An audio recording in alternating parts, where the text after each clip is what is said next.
Ik weet dat het rond Kerstmis was. De lucht was grauw, het sneeuwde zacht. Maar wij voelden niets van de kou, want jij had mij en ik had jou. We stonden voor een bloemenkraam en zagen rode rozen staan.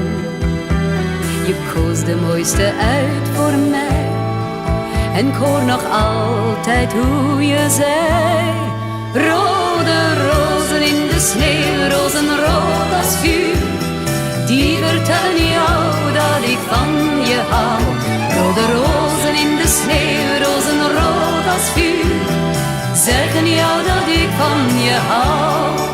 En zonder blozen nam ik die rozen die mij beloofden wat ik geloofde. Liefde dromen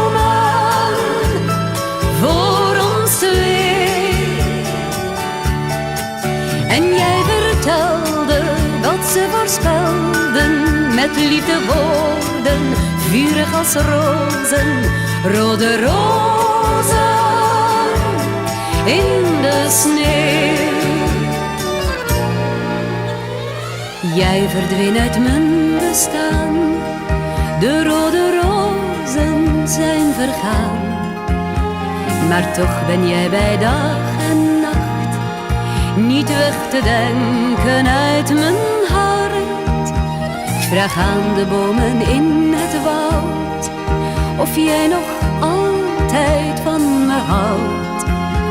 Maar ieder takje schudt van nee, dit jaar geen rozen in de sneeuw.